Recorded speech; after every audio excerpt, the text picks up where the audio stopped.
ഇന്ത്യയിൽ പുതുതായി ലോഞ്ച് ആകുമ്പോൾ സ്മാർട്ട് ഫോൺസ് ആയിരിക്കും നോക്കിയാൽ ആദ്യത്തെ OnePlus 13 ഇതെന്ന് പറയുന്നത് കോമ്പാക്ട് ഫോൺസ് യൂസ് ചെയ്യാൻ ഇഷ്ടപ്പെടുന്ന ആൾക്കാർക്ക് നല്ലൊരു ഓപ്ഷൻ ആയിരിക്കും, മനസ്സിലായില്ലേ. ഇതിൻ്റെ ഡിസ്പ്ലേ സൈസ് എന്ന് പറയുന്നത് 6.32 ഇഞ്ചിൻ്റെ 1.5K 120 Hz റിഫ്രഷ് ആയിട്ടുള്ള ഒരു ഡിസ്പ്ലേ ഉള്ള ഫോണാണ്. സോ കോമ്പാക്ട് സൈസ് നോക്കുകയാണെങ്കിൽ അത്യാവശ്യം സ്യൂട്ട് ആയിട്ടുള്ളൊരു ഡിസ്പ്ലേ സൈസ് ഇവർ ഇത് പ്രൊവൈഡ് ചെയ്യുന്നുണ്ട്. പിന്നെ ഇത് കൂടാഞ്ഞിട്ട് തന്നെ ഇതിൻ്റെ പ്രൊസസ്സർ എന്ന് പറയുന്നത് ലേറ്റസ്റ്റ് സ്നാപ്ഡ്രാഗൺ SoC ആയിട്ടുള്ള 8L8 ആണ്.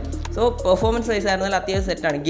ഗെയിം ഓറിയൻറ്റഡ് ആയിട്ട് നിങ്ങൾ നോക്കേണ്ട ആവശ്യമില്ല, കാരണം ഞാൻ ഇതിൻ്റെ തെർമൽസ് അത്യാവശ്യം നോക്കുമായിരിക്കും കോമ്പാക്ട് ഫോൺ ആയതുകൊണ്ട്. അടുത്തെന്ന് പറയുന്നത് ഇതിൻ്റെ സെൽഫി എന്ന് പറയുന്നത് 32 MB ഒരു സെൽഫി ഷൂട്ടറാണ് ഇതിൽ പ്രൊവൈഡ് ചെയ്തിരിക്കുന്നത്. സോ ഇതിൽ 4K റെക്കോർഡിംഗ് ഒക്കെ സെൽഫി വെച്ച് നമുക്ക് അത്യാവശ്യം യൂസ് ചെയ്യാൻ പറ്റുന്നതായിരിക്കും. നെക്സ്റ്റ് ഇവർ ഇതിൽ അലേർട്ട് സ്ലൈഡർ മാറ്റിയിട്ട് ഇതിൽ ബട്ടണാണ് പ്രൊവൈഡ് ചെയ്യുന്നത്. മൈൻഡ് സ്പേസ് എന്ന പേരുള്ള ഒരു ബട്ടൺ. ഇതെന്ന് പറയുന്നത് നമ്മുടെ നത്തിങ്ങിലൊക്കെ യൂസ് ചെയ്തിരിക്കുന്ന എസെൻഷ്യൽ കീ ഉണ്ടല്ലോ, അതേപോലെ ഇൻറ്റഗ്രേറ്റഡ് ആയിട്ടുള്ള ഒരു ബട്ടണാണ് ഇതിൽ പ്രൊവൈഡ് ചെയ്യുന്നത്. ഓക്കെ, അടുത്തത് വിവോ T4 Ultra. ഇത് ജൂൺ ടൈമിലായിരിക്കും ഇറങ്ങുന്നത്. ഇതെന്ന് പറയുന്നത് വിവോൻ്റെ സൈഡിൽ നിന്ന് ഒരു ബഡ്ജറ്റ് റേഞ്ചിൽ അത്യാവശ്യം ക്യാമറയും സെറ്റ് ആയിട്ടുള്ള അത്യാവശ്യം നല്ല പ്രൊസസർ വൈസ് ആയിട്ടുള്ളൊരു ഫോണാണ്. കാരണം T3 Ultrയൊക്കെ റിവ്യൂസ് കണ്ടിട്ടുള്ളവർക്ക് മനസ്സിലാവും ഇത് അത്യാവശ്യം ഓക്കെ ആയിട്ടുള്ള ഒരു ഫോണായിരിക്കും വിവോൻ്റെ സൈഡിൽ നിന്ന്. ഓക്കെ, അടുത്തതെന്ന് പറയുന്നത് സാംസങ്ങിൻ്റെ C Flipഉം C Foldഉം ആ ഒരു ഇതാണ്. അതെന്ന് പറയുന്നത് ജൂലൈ ടൈമിലായിരിക്കും ഇറങ്ങുന്നത്. C Flipലെന്ന് പറയുന്നത് Exynos 2500 പ്രൊസസറും C Foldൽ സ്നാപ്ഡ്രാഗണിൻ്റെ 8L8 ആയിരിക്കും. ഈ 2500 അത്ര ശോകമെന്ന് പറയാൻ പറ്റത്തില്ല, കാരണം ഞാൻ 2400 അത്യാവശ്യം സ്റ്റേബിൾ ആയിട്ടുള്ള പ്രൊസസർ ആയിരുന്നു എക്സിനോസിൻ്റെ സൈഡിൽ നിന്ന് തന്നെ. സോ ഇത് ഓക്കെ ആയിട്ടുള്ളൊരു ചോയ്സ് ആയിരിക്കും. പക്ഷേ തെർമൽസ് പോകുന്ന സമയത്ത് ഇതൊരു ഫ്ലിപ്പ് ഫോണല്ലേ, അപ്പം ആ ഒരു ബേസിൽ അത്യാവശ്യം ശോകമായിരിക്കും. അടുത്ത പറയുന്നത് പോക്കോ F6 ആണ്. ഇതെന്ന് പറയുന്നത് ജൂൺ ടൈമിലായിരിക്കും ഇതിൻ്റെ ലോഞ്ച്. ഇതെന്ന് പറയുന്നത് പോക്കോ F6 ഉണ്ടല്ലോ, അത്യാവശ്യം ഒരു മിഡ് റേഞ്ചിൽ നമുക്ക് അത്യാവശ്യം ഗെയിമിംഗ് പറ്റിയ ഒരു ഫോണായിരിക്കും ഇത്.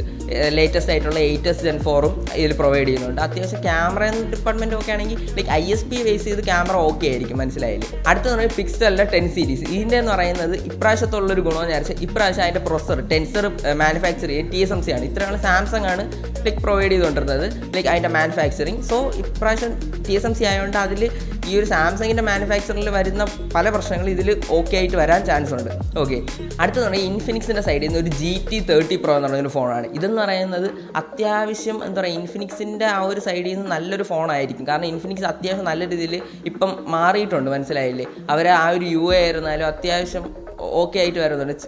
ചെറിയ ബഗ്സ് കാണാം. ഇപ്പോൾ ഏത് ഫോണിലാണ് ബഗ്സ് ഇല്ലാത്തത്? ഇപ്പോൾ ടോപ്പ് എൻഡ് ആയിട്ടുള്ള ഇപ്പോൾ എന്താ പറയുക ആപ്പിളിൻ്റെ സാംസങ് അതിൽ പോലും ഇപ്പം ബഗ്സ് ഉണ്ട്. അത്യാവശ്യം നല്ല രീതിയിൽ ആപ്പിളിൻ്റെ ഒക്കെ ബഗ്സ് ഉണ്ട്.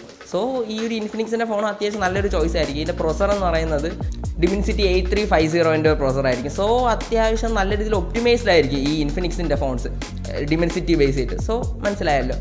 അടുത്തെന്ന് പറയുന്നത് ടെക്നോൻ്റെ സൈഡ് ടെക്നോ പോവ കർവ്. ഇതെന്ന് പറയുന്നത് Dimensity 7300 അൾട്ടിമേറ്റ് എന്ന് പറയുന്ന പ്രൊസസ്സറായിരിക്കും ഈ ഒരു ഫോൺ ഇറങ്ങാൻ പോകുന്നത്.